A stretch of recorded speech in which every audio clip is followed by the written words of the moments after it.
अस्सलामु अलैकुम वरहमतुल्लाहि वबरकातुहू। यूट्यूब के channel guide to learning English में आपका खैर मकदम है। मैं हूं मोहम्मद शहाबुद्दीन एक नई वीडियो के साथ। दोस्तों, आज के सबक में हम पढ़ने वाले हैं पार्टिसिपल यानी सिफ़त फ़ेली के बारे में। जैसे कि हम उर्दू में बोलते हैं हंसते हुए, रोते रोते, खाना खाकर, करने के बाद, चलता हुआ, इस तरह जली हुई, टूटा हुआ, बैठा हुआ वगैरह वगैरह जैसे जुमले और फ़िक्रे इस्तेमाल करते हैं। इस तरह के जुमलों का इस्तेमाल बहुत ज़्यादा होता है, इसलिए इन्हें अच्छे से जानना और समझना ज़रूरी है।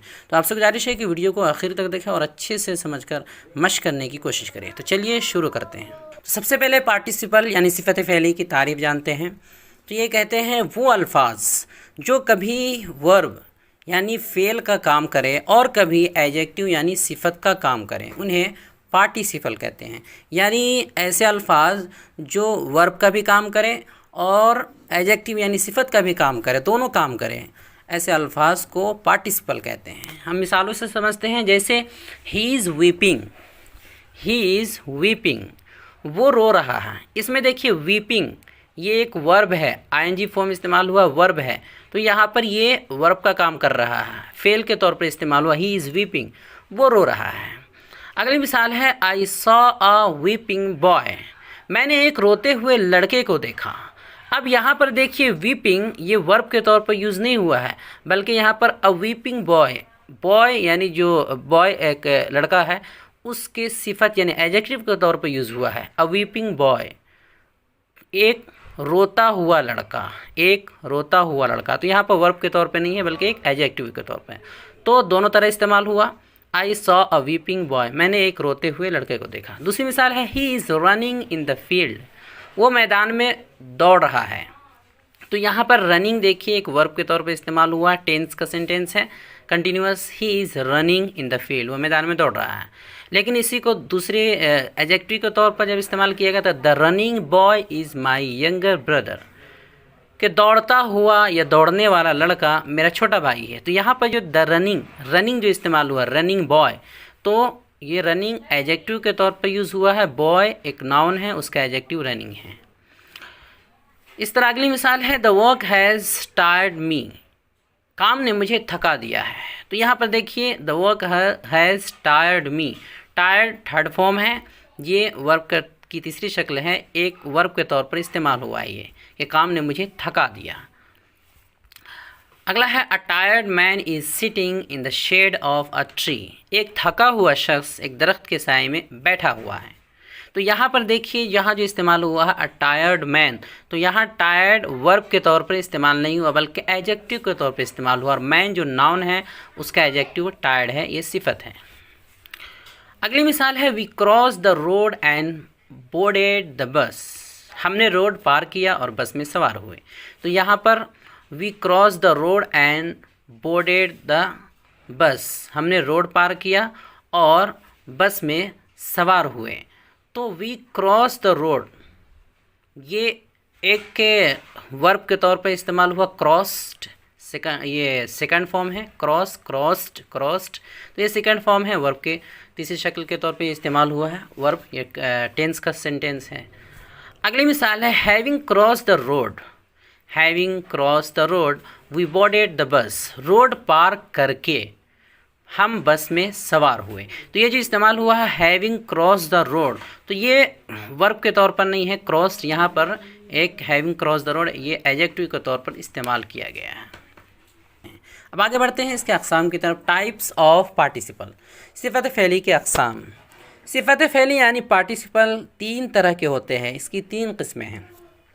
पहला है प्रेजेंट पार्टिसिपल, सिफ़त फ़ेली हाल या इसमें हालिया कह सकते हैं। दूसरा है पास्ट पार्टिसिपल, सिफ़त फ़ेली माजी या इसमें मफ़ूल। तीसरा है परफेक्ट पार्टिसिपल, सिफ़त फ़ेली मुकम्मल। ये उर्दू तर्जमा अपने एतबार से किया गया है इसका। तो सबसे पहला है प्रेजेंट पार्टिसिपल यानी सिफ़त फ़ेली हाल या इसमें हालिया जिसको कह सकते हैं, इसमें हाल कह सकते हैं। ये किसे कहते हैं, इसे जानते हैं सबसे पहले तरतीब से जानते हैं। किसी भी वर्ब के आखिर में आईएनजी लगाने से प्रेजेंट पार्टिसिपल बन जाता है। इसके बनाने का तरीक़ा ये है कि किसी भी वर्ब के आखिर में आईएनजी लगाने से प्रेजेंट पार्टिसिपल बन जाता है, यानी आईएनजी फॉर्म के ज़रिए इसे बनाया जाता है। जैसे रीडिंग, रीड से reading, going, eating, laughing, thinking. तो गो के आखिर में आईएनजी लगाए, ईट के आखिर में, लाफ के आखिर में, थिंक के आखिर में, तो ये बन गया है। तो प्रेजेंट पार्टिसिपल बनाने का यही तरीका है कि आखिर में आईएनजी, वर्ब के आखिर में आईएनजी लगाएं वगैरह। इसका मुख्तलिफ़ मकामात में इस्तेमाल होता है, यानी ये जो प्रेजेंट पार्टिसिपल है जो आईएनजी के साथ इस्तेमाल होता है, इसके कई मकामात में इस्तेमाल होता है। उसमें से चंद ये हैं। पहला है किसी भी कंटिन्यूअस टेंस में एक फेल के तौर पर, जो कंटिन्यूअस टेंस होते हैं उसमें एक वर्ब के तौर पर, एक फेल के तौर पर आईएनजी का इस्तेमाल होता है। बहुत मशहूर है, सब टेंस में अच्छे से इसको पढ़ा दिया गया है। जैसे मिसाल समझते हैं, ही इज़ रीडिंग, वो पढ़ रहा है, तो एक टेंस है, कंटिन्यूअस टेंस है, प्रेजेंट कंटिन्यूअस टेंस है। खालिद इज़ प्लेइंग, खालिद खेल रहा है। She was laughing at me, वो मुझ पर हंस रही थी। तो ये कंटिन्यूअस टेंस के तौर पर इस्तेमाल हुआ है। बहुत ही आसान है, कोई ज़्यादा मसला नहीं है। दूसरा इसका इस्तेमाल है कि किसी नाउन यानी इसम की सिफत बताते हुए एडजेक्टिव के तौर पर, सिफत के तौर पर, किसी नाउन यानी इसम की सिफत बताते हुए एक एडजेक्टिव के तौर पर इसका इस्तेमाल होता है, आईएनजी फॉर्म जो होता है। जैसे मिसालों से समझते हैं, floating clouds look very pretty, तैरते हुए बादल बहुत खूबसूरत लगते हैं। तो यहाँ पर फ्लॉट के माना है तैरना, और आगे आईएनजी लगा दिए तो फ्लोटिंग हो गया है। और क्लाउड्स, क्लाउड्स के माना बादल होता है, एक से ज़्यादा बादल, तो ये प्लूरल है। तो यहाँ पर फ्लोटिंग एक एडजेक्टिव के तौर पर यूज़ हुआ है, क्लाउड ये नाउन है, इसका एडजेक्टिव फ्लोटिंग है। तो यहाँ पर ये वर्ब के तौर पर नहीं है, बल्कि इसको कहेंगे तैरते हुए बादल, फ्लोटिंग क्लाउड्स। ये वर्ब नहीं इस्तेमाल हुआ है, कंटिन्यूअस में ये इस्तेमाल नहीं हुआ। फ्लोटिंग क्लाउड्स, तैरते हुए बादल, बहुत खूबसूरत लगे। इस तरह ही प्लक्ड अ ब्लूमिंग फ्लावर, ब्लूमिंग फ्लावर, उसने एक खिलता हुआ फूल तोड़ा। तो ब्लूम के माना खिलना, फूल वगैरह का, और आईएनजी लगा दिए तो ब्लूमिंग हुआ है। तो ये एडजेक्टिव है और फ्लावर इसका नाउन है, तो फ्लावर का ये एडजेक्टिव है। तो ब्लूमिंग, अ ब्लूमिंग फ्लावर, एक खिलता हुआ फूल। इस तरह आई कॉट अ फ्लाइंग बर्ड, मैंने एक उड़ता हुआ परिंदा पकड़ा। A flying bird, a flying bird, एक उड़ता हुआ परिंदा पकड़ा। तो फ्लाई के माना उड़ना होता है, और आईएनजी लगाया तो फ्लाइंग हुआ, और ये एडजेक्टिव के तौर पे यूज़ हुआ है, चूँकि बर्ड से पहले एक एडजेक्टिव के तौर पर इसका इस्तेमाल किया गया, बर्ड नाउन है। तो आई काउट अ फ्लाइंग बर्ड, मैंने एक उड़ता हुआ परिंदा पकड़ा। तो एडजेक्टिव के तौर पर इस तरह इस्तेमाल होता है आईएनजी के साथ। तीसरा है कि महसूसात वाले अफ़ाल, जो महसूसात वाले वर्ब होते हैं, जैसे see, hear, feel, smell, find, watch, taste वगैरह वगैरह, इस तरह के जो महसूसात के अफ़ाल होते हैं जिसको महसूस किया जा सकता है, इस तरह के अफ़ाल के ऑब्जेक्ट के बाद उसके मफ़हूम को मुकम्मल करने के लिए इसका इस्तेमाल होता है। जैसे I saw her carrying a box, मैंने उसे एक डब्बा ले जाते हुए देखा। तो यहाँ पहले सॉ एक सी के माना होता है देखना, तो ये महसूसात वाला फ़ेल है, इसको महसूस कर सकते हैं देखने को। तो इसका इस्तेमाल हुआ आई सॉ हर, मैंने उसे देखा, क्या करते हुए देखा, कैरिंग अ बॉक्स, एक बॉक्स यानी एक डब्बा ले जाते हुए देखा। तो यहाँ पर कैरिंग अ बॉक्स ये वर्ब के तौर पर नहीं है, बल्कि एडजेक्टिव के तौर पर इस्तेमाल हुआ। इस तरह I felt the house shaking, मैंने घर को हिलता हुआ महसूस किया, तो शेकिंग ये एडजेक्टिव है। इस तरह I heard him speaking ill of you, मैंने उसे तुम्हारी बुराई बयान करते हुए सुना। तो आई हर्ड हिम, हेयर के माना सुनना है, ये एक महसूसात का वर्ब है, इसको महसूस किया जा सकता है। तो इसके बाद देखिए आगे स्पीकिंग इल ऑफ यू इस्तेमाल हुआ है। स्पीक इल ऑफ यू के माना बुराई बयान करना, तो आईएनजी के साथ। तो यहाँ पर स्पीकिंग इल ऑफ यू ये वर्ब के तौर पर यूज़ नहीं हुआ, बल्कि एडजेक्टिव के तौर पर यूज़ हुआ है। अगला है, चौथा तरीका है कि जब एक काम के बाद फ़ौरन बाद तुरंत दूसरा काम हो, तो पहले काम के शुरू में इसका इस्तेमाल होता है। जैसे taking of his shoes he enter the mosque, अपने जूते उतार कर वो मस्जिद में दाखिल हुआ। टेकिंग ऑफ हिज शूज़, अपने जूते उतार कर वो मस्जिद में दाखिल हुआ। तो यहाँ पर टेकिंग ऑफ हिज शूज़ ये एक एडजेक्टिव के तौर पर टेकिंग ऑफ इस्तेमाल हुआ। इस तरह सीइंग द टीचर, उस्ताद को the student began to study, उस्ताद को देखकर तलबा पढ़ने लगे। तो यहाँ पर सीइंग द टीचर ये एक एडजेक्टिव के तौर पर यूज़ हुआ है, ये कोई टेंस का सेंटेंस नहीं है, कोई वर्ब के तौर पर यूज़ नहीं हुआ। इस तरह washing his hands, he sat to take meal, अपने हाथ धोकर, वॉशिंग हिज हैंड यानी अपने हाथ धोकर, अपने हाथ धोने के बाद वो खाना खाने के लिए बैठा। तो ये वॉशिंग जो है ये भी एक एडजेक्टिव के तौर पर यूज़ हुआ, वॉशिंग हिज हैंड। अगला है पांचवा कि जब दो काम एक साथ हो तो उस वहाँ पर ये आईएनजी के साथ इस्तेमाल होता है एडजेक्टिव बनकर। जैसे he went out weeping, he went out वो बाहर निकला, वेंट आउट वो बाहर निकला, वीपिंग, अब यहाँ पर वीपिंग वर्ब नहीं है, एडजेक्टिव है, रोते हुए या रोते रोते, वो रोते हुए बाहर निकला या वो रोते रोते बाहर निकला, दोनों तर्जमा कर सकते हैं। Sajid left the room shouting, Sajid चिल्लाते हुए कमरे से निकला या चिल्लाते चिल्लाते कमरे से निकला। She came to me running, वो मेरे पास दौड़ते हुए आई या दौड़ते दौड़ते आई। Lying in the bed he was reading, बिस्तर पर लेटे लेटे वो पढ़ रहा था। तो यहाँ पर जो जितने इस्तेमाल हुए रीडिंग और रनिंग, शाउटिंग, वीपिंग, ये सब एडजेक्टिव के तौर पर यूज़ हुआ, कोई वर्ब या कोई टेंस का सेंटेंस नहीं है। आगे बढ़ते हैं। छठा ये है कि सिफत जुमला जिसे एडजेक्टिव फ्रेज़ कहते हैं उसके तौर पर इसका इस्तेमाल होता है। यानी जब किसी इस्म की सिफत किसी फ़िक्रे या जुमले के ज़रिए बयान की जा रही हो, किसी नाउन की सिफत यानी एडजेक्टिव किसी फ़िक्रे या किसी जुमले के ज़रिए बयान की जा रही हो तो वहाँ पर इसका इस्तेमाल होता है। जैसे मिसाल समझते हैं, people living in this society are all businessman, people living in this society are all businessman, इस माशरे में रहने वाले सभी लोग ताजिर हैं।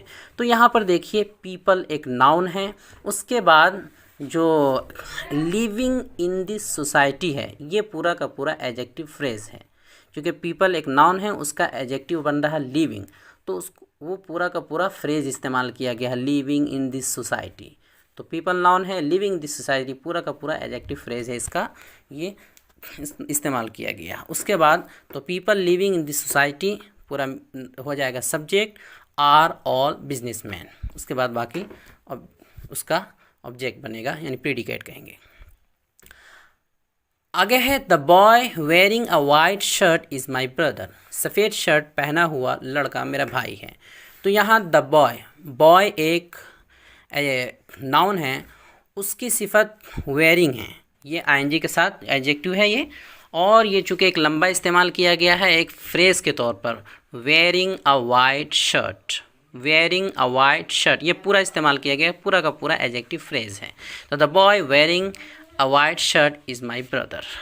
अगला है do you know the man standing over there, क्या तुम वहाँ खड़े हुए आदमी को जानते हो। तो यहाँ पर जो स्टैंडिंग ओवर देयर है, द मैन ये एक नाउन है, मैन उसके एडजेक्टिव स्टैंडिंग है, ये एक पूरा का पूरा लंबा है जो एक एडजेक्टिव फ्रेज़ के तौर पर इस्तेमाल हो, स्टैंडिंग ओवर देयर, क्या तुम वहाँ खड़े हुए आदमी को जानते हो। तो इस तरह भी इसका इस्तेमाल होता है।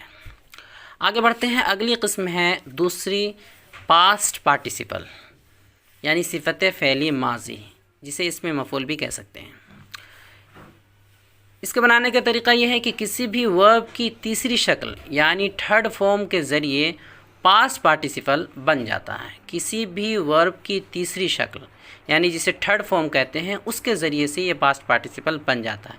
जैसे ईट से ईटन, गो से गोन, और डू से डन, प्ले से प्लेड, राइट से रिटन, बर्न से बर्नट, ये सब थर्ड फॉर्म है, इसके ज़रिए ये दूसरा वाला पास्ट पार्टिसिपल बन जाता है। इसका भी मुख्तलिफ़ मकामात में इस्तेमाल होता है, कई तरह इस्तेमाल होता है। पहला इस्तेमाल ये है कि किसी भी परफेक्ट टेंस में मेन वर्ब के तौर पर, ये पता ही है पहले ही टेंस में पढ़ाया गया है कि परफेक्ट टेंस के में इसका इस्तेमाल होता है मेन वर्ब के तौर पर। जैसे I have written a letter, मैंने एक ख़त लिखा है, तो परफेक्ट टेंस है ये। इस तरह शी हैज़ गॉन, वो जा चुकी है। इस तरह they had finished their work, उन्होंने अपना काम ख़त्म कर लिया था या वो अपना काम ख़त्म कर चुके थे। तो ये परफेक्ट टेंस में इस्तेमाल हुआ है, चाहे वो प्रेजेंट हो या पास्ट हो। तो इस तरह थर्ड फॉर्म का इस्तेमाल होता है। आगे बढ़ते हैं। अगला है दूसरा तरीका है कि फ़ेल मजहूल यानी पेसिव वॉइस बनाने के लिए इसका इस्तेमाल होता है। थर्ड फॉर्म का इस्तेमाल पेसिव वॉइस में, चूँकि पेसिव वॉइस में हमेशा थर्ड फॉर्म लगता है। तो जैसे मिसाल समझते हैं, the letter was written by me, ख़त मेरे हाथों लिखा गया। इस तरह the work is being done, काम हो रहा है या किया जा रहा है। He was elected as PM, उसे वज़ीर आज़म मुंतखब किया गया, यानी वज़ीर आज़म के तौर पर चुना गया है। तो ये पेसिव वॉइस में इस्तेमाल होता है थर्ड फॉर्म का, ये भी मालूम है। तो ये दो तो आसान था, पता ही है, टेंथ में पढ़ाया गया। तीसरा है जो कि बताना असल है, तीसरा तरीका ये है कि किसी भी एडजेक्टिव यानी सिफत के तौर पर इसका इस्तेमाल होता है थर्ड फॉर्म का। जैसे मिसालों समझते हैं, this is a broken glass, ये एक टूटा हुआ ग्लास है। तो यहाँ जो इस्तेमाल हुआ है this is a broken glass, तो ये ब्रोकन ग्लास जो है, ब्रोकन थर्ड फॉर्म है, ब्रेक से ब्रोक, ब्रेक का ये थर्ड फॉर्म है, ब्रेक, ब्रोक, ब्रोकन।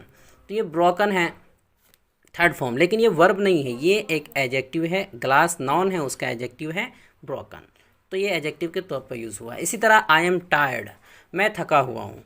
तो यहाँ पर आई एम टायर्ड, मैं थका हुआ हूँ, तो ये टायर्ड थर्ड फॉर्म है, लेकिन ये कोई टेंस का सेंटेंस नहीं है, बल्कि ये एक एडजेक्टिव के तौर पर यूज़ हुआ है। इस तरह he gave me a torn book, उसने मुझे एक फटी हुई किताब दी। तो torn book, torn third form है टीयर का, टीयर से टॉर्न बना है थर्ड फॉर्म, तो ये यहाँ पर एडजेक्टिव के तौर पर यूज़ हुआ है। बुक नाउन है, उससे पहले ये उसके सिफत आई है, एडजेक्टिव है, ये कोई वर्ब के तौर पे इस्तेमाल नहीं हुआ। इस तरह broken chair was put aside, एक टूटी हुई कुर्सी किनारे रखी हुई थी।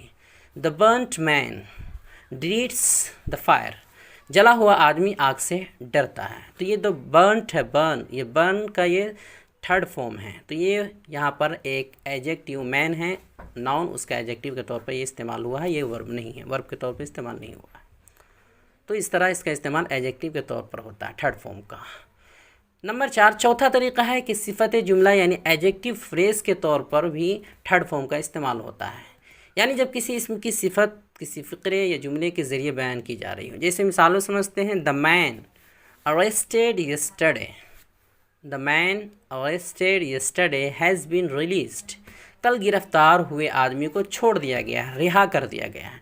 तो यहाँ जो द मैन के बाद अरेस्टेड यस्टरडे है, तो अरेस्टेड ये वर्ब के तौर पर नहीं है, बल्कि ये मैन जो है, मैन एक नाउन है, उसकी सिफत अरेस्टेड बयान की जा रही है, एक एडजेक्टिव उसके है, ये मैन का ये एडजेक्टिव है, इसके तौर पर इसका इस्तेमाल किया गया है कि कल गिरफ्तार हुए आदमी को छोड़ दिया गया है। अगली मिसाल है, he has lost the book gifted by his father, उसने अपने वालिद से तोहफे में मिली किताब को खो दिया, यानी गुम हो गई। तो यहाँ पर द बुक एक नाउन है और गिफ्टेड, ये गिफ्टेड देखिए, गिफ्टेड, गिफ्ट एक वर्ब है, हदिया देना, तोहफा देना, और ईडी के साथ ये इसका थर्ड फॉर्म इस्तेमाल हुआ गिफ्टेड, लेकिन यहाँ पर ये वर्ब के तौर पर नहीं है, ये बुक का एक एडजेक्टिव है, गिफ्टेड बाय हिज फादर। इस तरह this is a channel created for English learners, ये अंग्रेज़ी सीखने वालों के लिए बनाया गया एक चैनल है, ये अंग्रेज़ी सीखने वालों के लिए बनाया गया एक चैनल है। तो यहाँ पर दिस इज़ अ चैनल के बाद जो क्रिएटेड है, क्रिएटेड ये क्रिएट से थर्ड फॉर्म है, सेकंड फॉर्म भी इसी तरह होता है, तो ये थर्ड फॉर्म है। तो ये कोई वर्ब के तौर पर इस्तेमाल नहीं हुआ, बल्कि ये एक एडजेक्टिव के तौर पर यूज़ हुआ है। अ चैनल, चैनल एक नाउन है, उसका एडजेक्टिव ये इस्तेमाल हुआ है। तो इस तरह थर्ड फॉर्म इस तरह एडजेक्टिव के तौर पर यूज़ होता है। आगे बढ़ते हैं, अगला यानी तीसरी किस्म थी परफेक्ट पार्टिसिपल, सिफत फ़ेली मुकम्मल। ये किसी भी वर्ब की तीसरी शक्ल से पहले हैविंग का इस्तेमाल करके बनाया जाता है। इसके बनाने का तरीका ये है कि किसी भी वर्ब की तीसरी शक्ल यानी थर्ड फॉर्म से पहले हैविंग का इस्तेमाल करके बना लेते हैं। इसका इस्तेमाल उस वक्त होता है जब एक काम दूसरा काम शुरू होने से पहले ही मुकम्मल हो जाए, यानी दूसरा काम अभी शुरू नहीं हुआ है, उससे पहले एक काम मुकम्मल हो जाए, दूसरा काम शुरू होने से पहले ही एक काम पहले मुकम्मल हो जाए। तो पहले होने वाले काम में हैविंग, उसके बाद थर्ड फॉर्म का इस्तेमाल होगा और दूसरे में सेकंड फॉर्म का इस्तेमाल होगा। जैसे मिसालों से समझते हैं, having brushed my teeth I took T, अपने दांत साफ करके या अपने दांत साफ करने के बाद, दोनों का तर्जुमा कर सकते हैं। अपने दांत साफ करके मैंने चाय नोश किया, चाय पी, चाय लिया। तो हैविंग ब्रश्ड माई टीथ, ये देखिए पहले हैविंग का इस्तेमाल हुआ है, जो काम पहले हुआ है पहले काम हुआ है दांत साफ़ करने का, तो पहले जो दांत साफ़ करने के लिए दांत साफ़ करने के लिए ब्रश टीथ है, तो उसके लिए थर्ड फॉर्म का इस्तेमाल हुआ और उससे पहले हैविंग का इस्तेमाल हुआ है। और इसी तरह कॉमा के बाद जो अगला फ़िक्रा है आई टुक टी, उसको देखिए टुक में सेकंड फॉर्म का इस्तेमाल हुआ है। अगली मिसाल है having completed their work they went their home, अपने काम मुकम्मल करके या करने के बाद वो लोग अपने घर चले गए। तो यहाँ भी जो काम पहले हुआ है काम मुकम्मल करने का यानी कम्प्लीटेड, तो उसको जो काम है उसको मुकम्मल करने का, तो उसको थर्ड फॉर्म उसके लिए इस्तेमाल किया गया है, उससे पहले लाया गया है और उससे पहले हैविंग का इस्तेमाल किया गया है। इस तरह having learned her lesson she began to play, अपना सबक याद करके वो खेलने लगी। तो यहाँ भी देखिए लर्न का second form third form learn आता है टी के साथ, तो ये थर्ड फॉर्म इस्तेमाल किया गया है और उससे पहले हैविंग का इस्तेमाल किया गया है।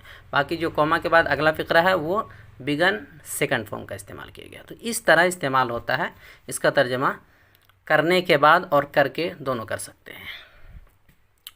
आगे बढ़ते हैं। इस पार्टिसिपल का पैसिव यानी मजहूल बनाने के लिए बीइंग के बाद थर्ड फॉर्म या फिर हैविंग बीन के बाद थर्ड फॉर्म का इस्तेमाल होता है। यानी इसको अगर इसका पैसिव बनाना हो जो अभी गुजरा है, तो आमतौर पे इसके लिए बीइंग उसके बाद थर्ड फॉर्म इस्तेमाल करते हैं, या हैविंग बीन फिर थर्ड फॉर्म का इस्तेमाल होता है।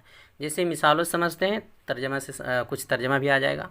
जैसे being disturbed by him I couldn't study, उससे परेशान होने के बाद, या फिर इसका माना ये कर सकते हैं तर्जमा उससे परेशान होने की वजह से, दोनों तरह तर्जमा कर सकते हैं।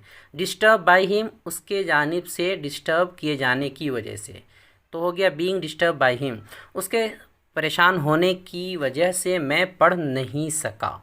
अगली मिसाल है being beaten by teacher I had to leave school, उस्ताद से मार खाने की वजह से, यानी उस्ताद की जानिब से मार पड़ने की वजह से, मारे जाने की वजह से, तो ये मजहूल है, किसी और की जानिब से मार पड़ रहा तो ये मजहूल है बीइंग बीटन बाय टीचर।